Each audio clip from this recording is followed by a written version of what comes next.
Hello बच्चों, intention of success में आपका स्वागत है। मैं कल तत्पुरुष समास बताया था, आज उस पर पूरा डिटेल से चर्चा करेंगे।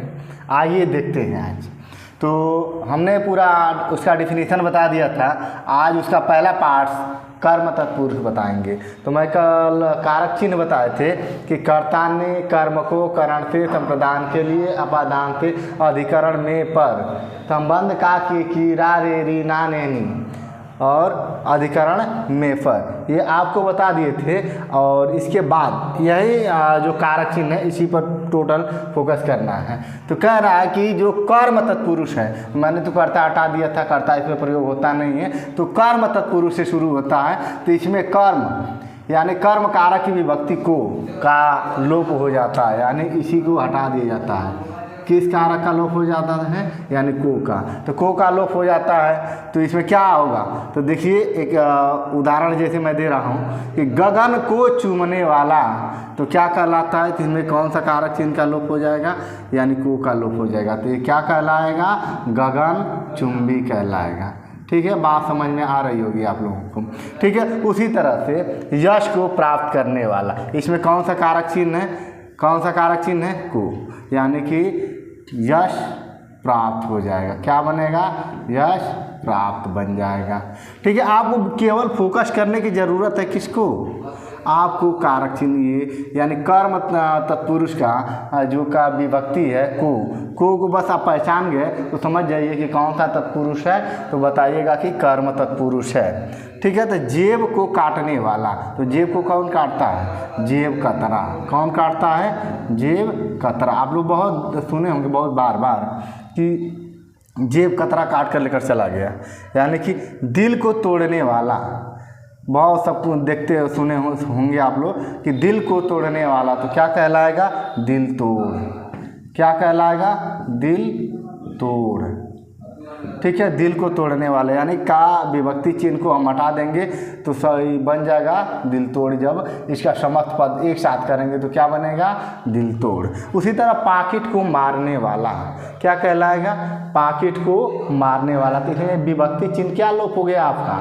को। जब लोप करेंगे तो क्या बनेगा? पाकिट मार। क्या बन गया? पाकिट मार बन जाएगा। ठीक है, तो हमें उम्मीद है कि आप ये कर्म तत्पुरुष को आसानी से समझ गए होंगे। तो अब दूसरे टॉपिक पे चलते हैं, यानी दूसरे पॉइंट पे चलते हैं कि यानी करण तत्पुरुष। किस पे? करण तत्पुरुष पर। करण तत्पुरुष में क्या होता है? इसमें करण कारक की विभक्ति से का लोप हो जाता है। किसका लोप होता है? से या के द्वारा का लोप होता है। तो इसमें देख लेते हैं कैसे लोप होता है। कल थोड़ा सा चर्चा किए थे, आज उस पर डिटेल बस बातचीत करेंगे। कारक करुणा से पूर्ण, यानी दया से भरा हुआ, तो क्या कहलाएगा? करुणा पूर्ण कहलाएगा। क्या कहलाएगा? करुणा पूर्ण हो जाएगा। ठीक है, तो इसमें विभक्ति चिन्ह कौन सा अलग हो गया? आपका से हो गया है।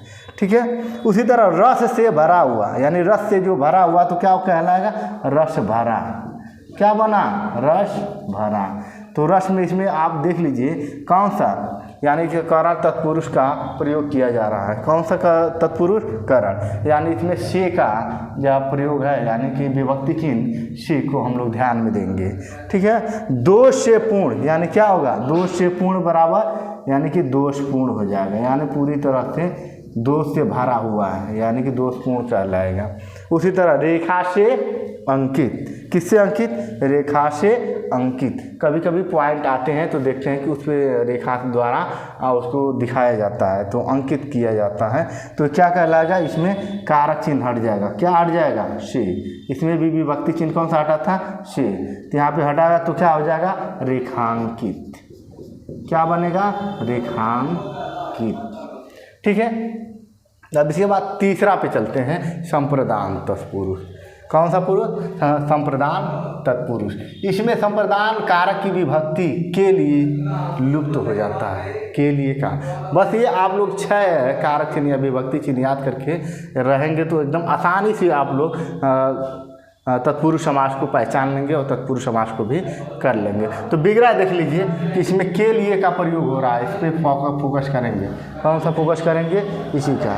ठीक है, तो कह रहा है कि प्रयोग, देखिए प्रयोग के लिए शाला, यानी कि संप्रदान तत्पुरुष का कौन सा भाग, यानी कि तत्पुरुष विभक्ति लोप हो जाता है। तो प्रयोग के लिए शाला का मतलब यानी प्रयोगशाला, क्या कहलाएगा, प्रयोगशाला।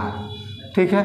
अब स्नान के लिए घर, इसमें भी क्या होगा, विभक्ति चिन्ह के लिए, तो स्नान घर कहेंगे। क्या कहेंगे, स्नान घर। ठीक है। इसमें भी को के लिए का प्रयोग होता है, यज्ञ के लिए शाला, तो यज्ञशाला कहलाएगा। बात समझ में आ रहा है? आप लोगों को बस समझना क्या है कि संप्रदान का जो विभक्ति चिन्ह है, आपको बस इसी को फोकस करना है। इसको आप लोग लर्न कर लिए तो समझ लीजिए कि आप तत्पुरुष समास को आसानी से पकड़ लेंगे और कर भी लेंगे।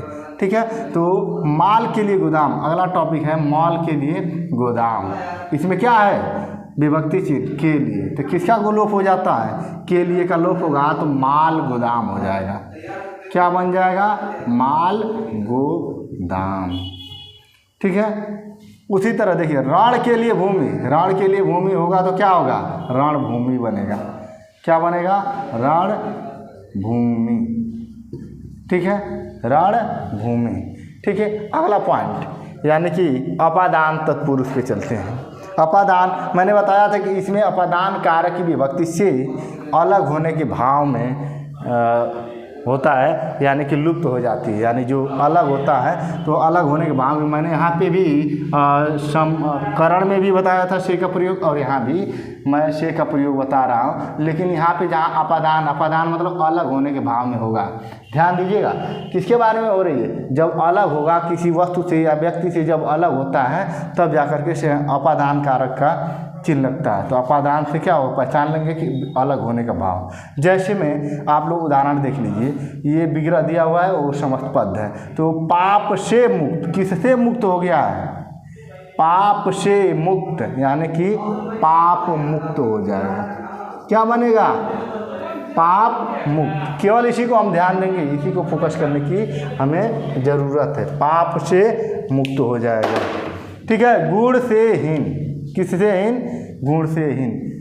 गुण से हीन क्या कहलाएगा, गुणहीन, यानी कि जब गुणवत्ता ही नहीं रहेगी तो हीन है, यानी उससे वंचित है, तो इसलिए क्या हो गया, गुणहीन। ये अलग हो रहा है, ध्यान दीजिएगा, गुण से हीन अलग हो रहा है, यानी गुण, तो गुण नहीं जानता है, बिल्कुल नहीं जानता है। तो अब जल से हीन क्या कहलाएगा, जल से हीन, इसमें भी आपका अपादान कारक है, तो जलहीन, जलहीन, जहाँ पे जल नहीं प्राप्त किया जा सकता है तो जल से हीन होता है। ठीक है, जलहीन, यानी कि विभक्ति चिन्ह अपादान तत्पुरुष है, इसमें से का प्रयोग किया गया है।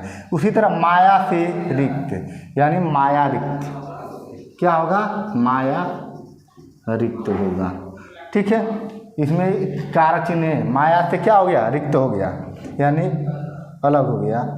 कह रहा कि नेत्र से हीन, जिसका नेत्र में प्रॉब्लम है, यानी कि एकदम पूरी तरह से नहीं दिखाई देता है, तो क्या होता है, नेत्रहीन होता है, जैसे नेत्रहीन हो गया। ठीक है।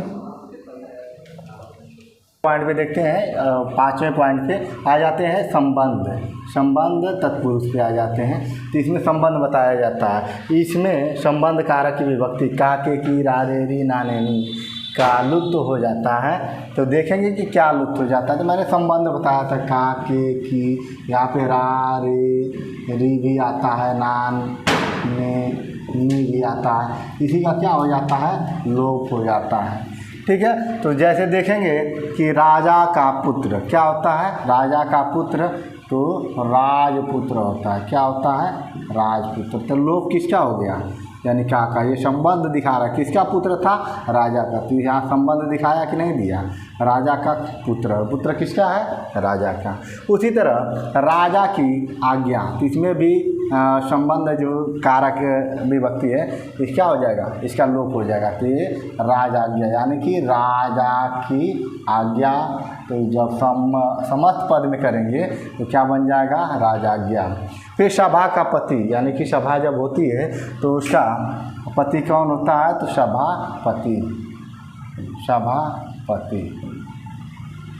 ठीक है। प्राण का दान, प्राण का दान, प्राण का दान करने वाला, यानी ये तो कारक चिन्ह लुप्त हो जाएगा।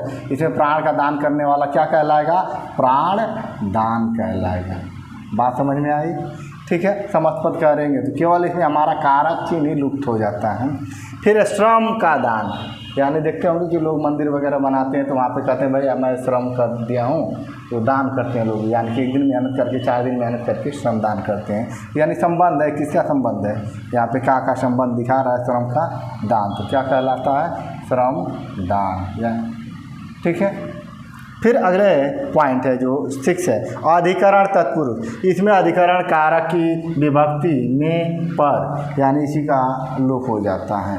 2 भागों में है, यानी में अलग है, पर अलग है, लुप्त हो जाती है। ठीक है, तो देखेंगे क्या क्या लोप हो जाता है। तो यहाँ पे शोक में मग्न, यानी क्या हो जाएगा? शोक मग्न। क्या हो जाएगा? शोक मग्न। उसी तरह शोक में प्रिय, लोक में प्रिय, यानी जनता में जो प्रिय होता है वो क्या होता है? लोकप्रिय। तो यहाँ पे आपका क्या लोप हो जाता है? यानी कि यहाँ पे अधिकरण तत्पुरुष का जो विभक्ति चिन्ह है में का लोप हो जाता है, तो लोकप्रिय बन जाएगा। क्या बना? लोकप्रिय।